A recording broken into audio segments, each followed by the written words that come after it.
उस रात रेल में जो हुआ, अगर अब तक नहीं किया तो कभी करना भी मत, ऐसा मेरा अनुभव कहता है। हुआ यूं कि दिसंबर 2022 की एक हाड़ कंपा देने वाली सर्द रात को मैं अपने गांव शामली से पुरानी दिल्ली अपने घर लौट रहा था। रेल वैसे तो रात 8 बजे निकलती है, मगर उस दिन जैसे बदनसीबी ने पीछा ही पकड़ लिया हो। बागपत पहुंचते पहुंचते रात के 11 बज चुके थे।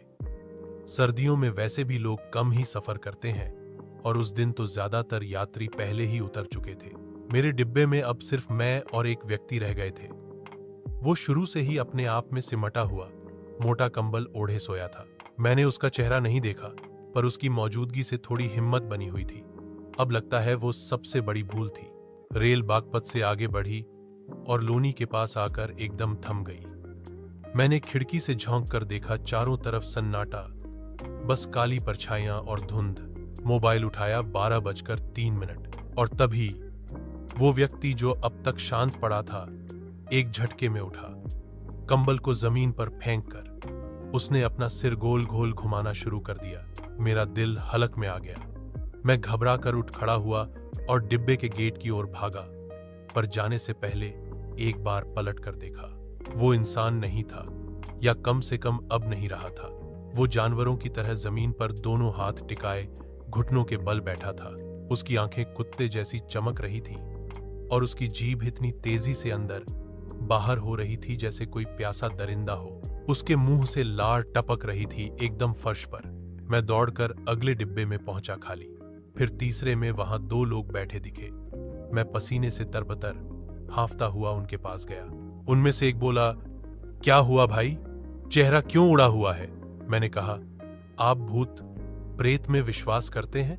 उन्होंने बिना झिझके जवाब दिया, हाँ भाई, इस ट्रेन में तो ऐसे किस्से आम हैं। और फिर उन्होंने जो बताया उससे मेरी हिम्मत और भी जवाब दे गई। पिछले हफ्ते की ही बात थी, जब वो दोनों इस गाड़ी में सफर कर रहे थे। रेलगाड़ी उसी तरह सुनसान थी। दोनों एक खाली डिब्बे में सो गए। 1.5 घंटे बाद टॉयलेट के दरवाजे की जोरदार खटखट ने उनकी नींद तोड़ी। कोई अंदर था, या शायद नहीं था। उन्होंने हिम्मत की, अंधेरे में हाथ में मोबाइल की टॉर्च लिए उस तरफ गए और दरवाजा बिना हवा के खुद बब खुद खुल और बंद हो रहा था।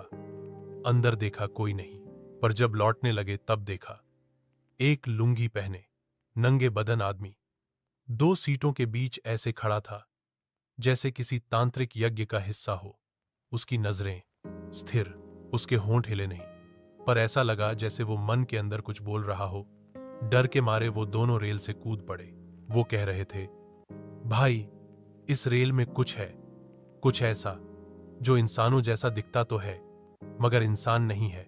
और मैं उस रात अपने स्टेशन तक पहुंचने तक एक पल के लिए भी चैन से नहीं बैठ पाया। अब जब कोई कहता है कि रेल में अकेले सफर करना कैसा होता है, मैं बस इतना ही कहता हूं, कभी उस रात वाली ट्रेन से सफर किया होता तो पूछते ही नहीं।